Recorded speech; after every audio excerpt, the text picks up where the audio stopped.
India ने 4 साल के तवील वक्फे के बाद पेट्रोल और डीजल की कीमतों में 3 रुपए फी लीटर इजाफा किया, जिसके बाद पेट्रोल 97 और डीजल 90 रुपए फी लीटर हो गया। अवाम सड़कों पर निकल आए, अपोजिशन ने इजाफा मुस्तरद कर दिया और मुल्क भर में एहतजाज हुआ। जबकि पाकिस्तान में हर हफ्ते कीमतें बदल रही हैं और इजाफे से पहले जहां आवाम को सड़कों पर होना चाहिए, वहां वो पेट्रोल पंप्स पर लाइनों में खड़े होते हैं। पाकिस्तान में ये सूरत हाल बिल्कुल मुख्तलिफ है और शायद इसीलिए ज्यादा तकलीफ दे भी। अब सबसे अहम सवाल ये है कि ये कीमतें आखिर बढ़ क्यों रही हैं? हुकूमत का जवाब है कि आलमी मंडी में खाम तेल महंगा हुआ, लेकिन अदादो शुमार कुछ और ही कहानी सुनाते हैं। गुज़िश्ता हफ्ते आलमी मंडी में खाम तेल की कीमत में कोई नुमायां तब्दीली नहीं आई, बल्कि असल इजाफा पेट्रोलियम लेवी में किया गया था। पेट्रोल पर लेवी 103 रुपए से बढ़ाकर 117 रुपए फी लीटर कर दी गई और डीजल पर यह 28 रुपए से बढ़कर 42 रुपए हो गई। यानी पेट्रोलियम लेवी अब तेल की कीमत का एक बड़ा हिस्सा बन चुकी है। पेट्रोलियम लेवी का तस्वुर इसलिए मुतारिफ कराया गया था कि आलमी कीमतों के उतार चढ़ाव से सार्फिन को बचाया जा सके। यानी जब तेल सस्ता हो तो लेवी बढ़ा दो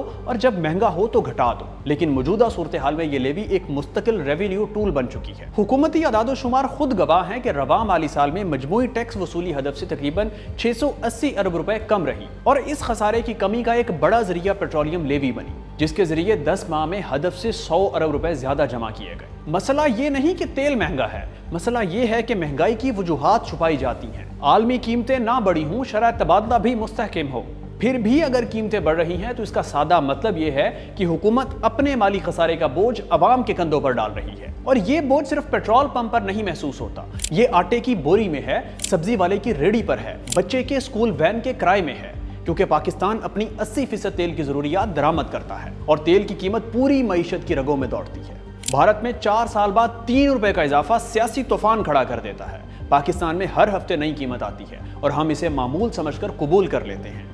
शायद यही हमारा सबसे बड़ा अलमिया है कि हमने रियासत की बेहिस्सी को अपनी किस्मत मान लिया है।